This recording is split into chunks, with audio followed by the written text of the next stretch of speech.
the pictures that we put in reports, when we're in a crawl space that has a 2-foot clearance and we're taking pictures of all this rotten wood. It's scary. Yeah, it scares people to death. So it's a delicate dance for us. On the one side, people want those to go back to the seller, but on the other side, it's hard to explain to a client, look, this is only a 1-foot section. I know it looks like it's 15 feet, but it's really not that much. Good afternoon. It is Anna Kalinsky with the Anna K In-Town Real Estate Team. This is going to be a really sexy interview because who doesn't want to talk about home inspections? I know I do, right? I've got Jeff Luther, who I'm going to lead with friend, but also owner of Home Probe Inspections and has 2 cities that he's working in now, Charleston and Atlanta. Yeah. And as long as I've been doing this, 15 years, I don't think that I've ever put another inspector on my contract.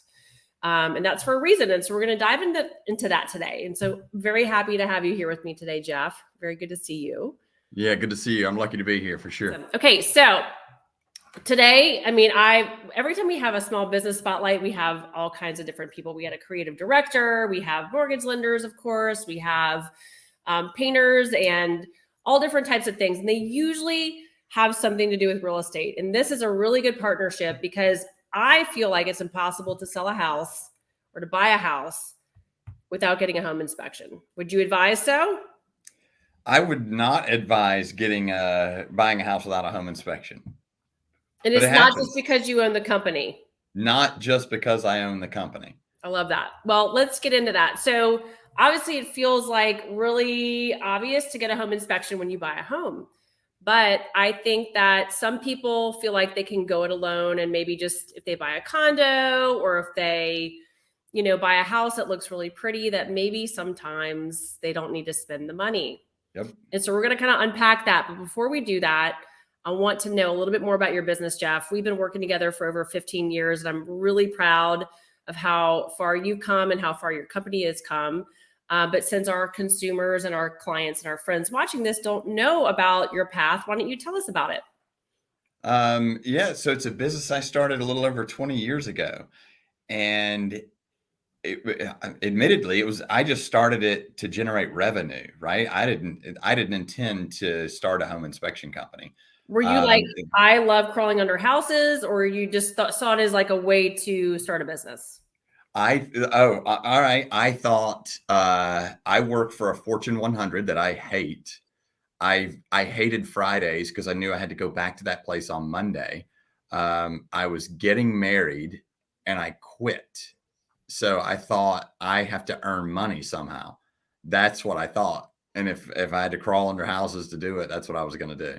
So did you see a gap in the industry? Like, of all the things that you could, by the way, I did not know that fact about you. So that was really interesting. Did you just see like a gap in the industry? Like, how did you pick home inspections?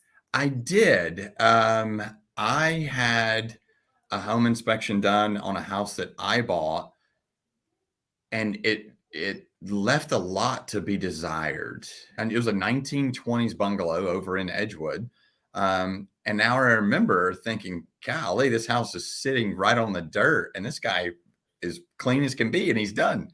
How does that happen? He never went under the house. So, folks, if you want to know if your inspector's good, look to see how dirty he is, or That's she. Right. Yeah, or she. Yes. Yeah. No, noted. Got it. So you were getting married. You needed to support a growing family, right? And you had a little bit of hustle, a little bit of smarts. You saw a gap in the industry, and then voila, Home Probe. Yeah, that was it. I love it. And I've loved so many of your inspectors. They've all been so wonderful and kind. So, all right, I'm a homeowner. I'm putting my homeowner hat on, or I'm a prospective homeowner. And I know logically I need to get a home inspection. Okay. Right. Like, why would I pick Home Probe over the other guy up the street? Like, what do I need to know about Home Probe? It's our people. This is a cottage industry. And so we're a boutique firm in a cottage industry, right? So home inspections are the guy or girl that wants something to do in retirement. So people ask me, we do over 4,000 inspections a year, and people want to know who our biggest competitor is. And I'm like, I don't have any competitors, so to speak, but there are 750 folks running around in the state of Georgia with home inspector credentials that do 1 or 2 inspections a week. We have 12 folks, 15 folks that are doing this twice a day, every day. And it's a network of people. And we meet once a month to discuss where we made mistakes and how we're going to improve. Yeah, I love that. Well, I mean, I think that we can make a parallel to the real estate industry, that a lot of people have their real estate license and maybe they've been licensed for 15, 20 years. And I always ask people, is it the longevity of their knowledge, or is it the accumulation of their knowledge, right? Like if I sold 30 houses in 1 year, or I sold 30 houses in 15 years, who's a better agent, right? So I love that, because the only way you're going to level up is to continue to do it and process and learn from your mistakes and then get better and then refine. What sort of services do you guys offer that you think are really cutting edge, or something that would be a non-negotiable for somebody buying a house? Oh, this is fascinating. So I'm going to admit some of my weaknesses, I guess, here. We recently started doing sewer cameras, where we run a camera down the sewer line. Predominantly what we do is older in-town homes. So they have older waste lines. And this is something that our director of marketing, Melanie, brought to me 2 years ago and wanted us to do. I was like, I just don't believe in it. And you have to believe in what you sell. And I'm not sure that it's something that we want to do. So now we have started doing, we include that in every inspection, and we include thermal imaging, which is the infrared cameras, the heat detecting cameras. And both of those things I fought. And heat for moisture. For moisture, yes. Yes. Yep. Got it. Yeah. And then with the sewer line, and I was just in the kitchen talking to Morgan about a due diligence period, and I was really surprised prior to, like, when other agents come and join our team, like how often most of them don't get sewer line inspections. And it's probably one of the biggest problems in Atlanta right now, from the age of when these homes were built. They could last anywhere from 80 to 120 years, but let's be real, it's been that time. And it's such an expense. It can be a very expensive replacement. And so to spend I don't even know, what's the cost of a sewer inspection? We include it.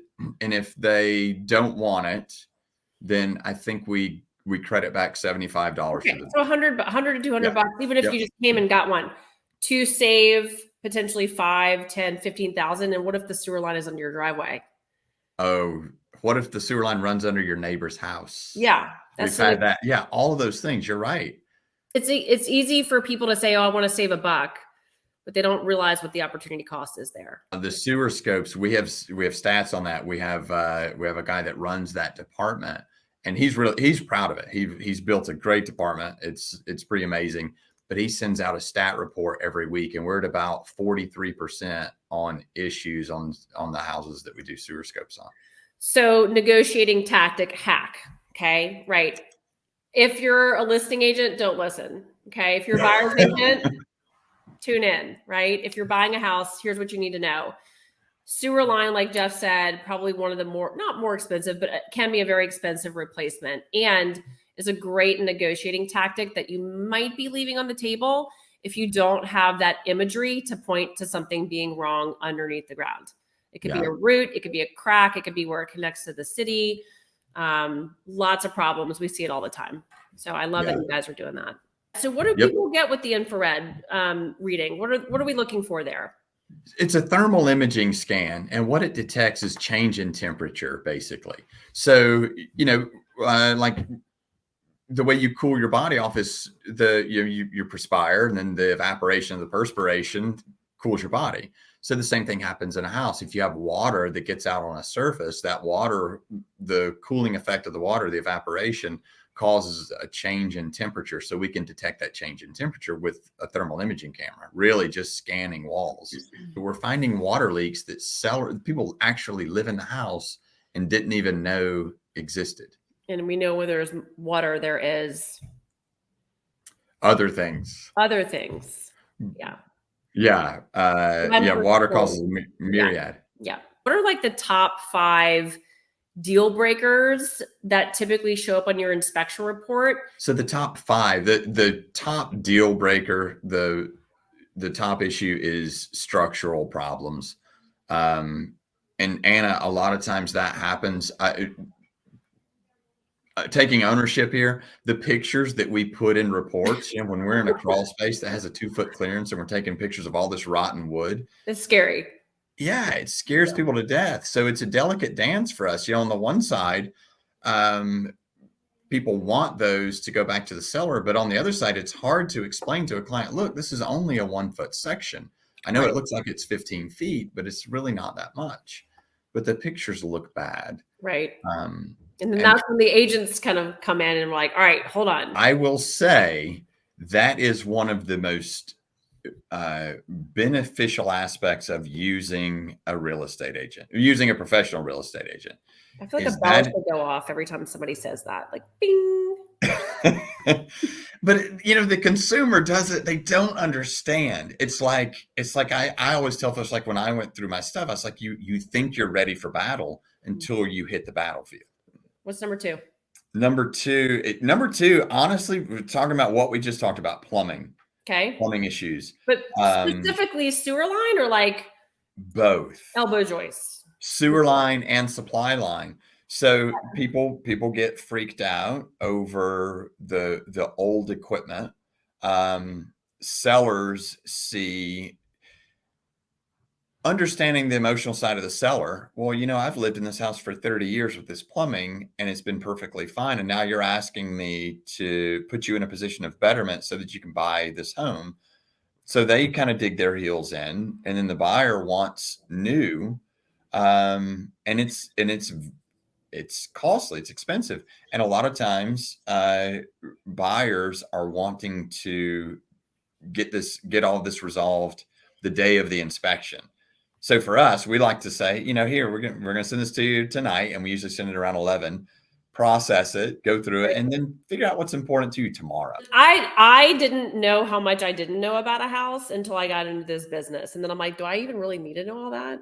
Do I want to know all that? And now I know a lot. But I think all these things that you've accumulated just simply by starting a business has helped lots of people sleep at night.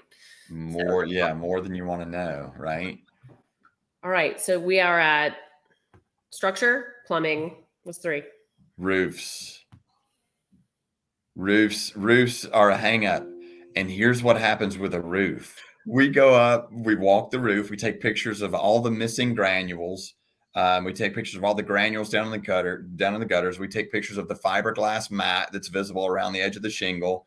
We indicate that the roof is 25 plus years old. It's at the end of its useful life. Replacement recommended, probably less than a year, going to be somewhere around $12,000 to $15,000.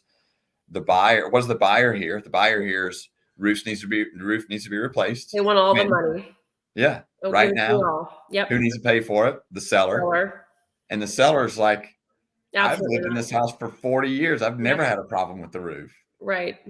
Yeah. So that becomes an issue. That becomes our issue. Yeah. I guess we're at odds there. Yeah. But I think it's just perspective at that point. It's like, does the seller owe the buyer a 25, 30 year present? I don't know. Is there a contribution that can be made? I think it's just all about the meeting of the minds, right? How bad do you want the house? How competitive was the situation? Okay, so that's 3. What's 4? Windows. Oh, I wouldn't have thought about windows. People don't think about windows. People think that replacing the windows is this big efficiency upgrade. But if you look at the price that it is, the price to replace the windows versus that outlay that you have over your energy costs over 30 years, it takes you so long to recoup those costs. It's really not worth it. It's more about functionality. Yeah, for sure. Yeah. And by the way, I like my wavy glass and my single pane windows. It's charming. That's what I'm right there with you. Yep. Yeah. All right. And I will tell you, if you feel draft around your windows, 9 times out of 10, it's going to be the gap in the window casing and the framing. That's where the draft comes in, not through the actual window, because those jokers are filled up with caulk anyway. Yeah. All right. What's 5? Electrical issues. And that can be, I will tell you, the reason we started doing cost estimates on our inspection reports is I did an inspection for a girl, young home buyer, and the house did not have GFCI protected outlets, kitchen, bathroom, exterior garage. And so, and I knew that, we went through the report, wasn't a big deal. About 2 weeks later, I'm doing an inspection for the same girl. And I wanted to, I didn't want to ask her, hey, what happened?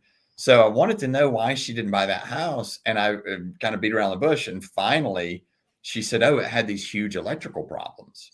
And it was like $150 outlet. Yes. Oh my gosh. Yep. Yeah. But people see electrical and they freak out. Yeah. Well, knob and tube, I would freak out. Maybe. Actually, I've bought a lot of really sketchy houses, so I don't know that anything would freak me out at this point because I know how to remedy it. And I think that's the thing. It's like partnering with a good inspection company who understands, let me just show you all the things wrong, and then working with a professional to prioritize. Because I always tell people the due diligence period is not about like, let me itemize everything and get a cost to replace all these things that the inspector said was wrong and then get the seller to agree to it. It is, at the end of the day, no house is perfect. It will never be perfect. And you will probably spend money, and even the money that the seller might contribute, you probably aren't even going to put that towards the things that you said you wanted to do because you have other priorities. So it's about the meeting of the minds. Is it a reasonable way forward for the age of the home, the price of the home, the condition of the home, and what your tolerance level is to move forward? And can the seller agree to that? So I'm not trying to like, you want to get cost estimates. You want to know, am I missing any big ticket items, or am I assuming that something's cheap when it can cost me 40 grand? But let's not overstate the problem. Let's just deal with the facts, right? Jeff, how do people find your company? They need an inspection in Charleston or Atlanta. They are finding you where? Easiest place, home-probe.com. All of our contact info is there, and 404-218-1040. Awesome. Well, thank you, Jeff, for taking the time and spending it with me. It's always a pleasure.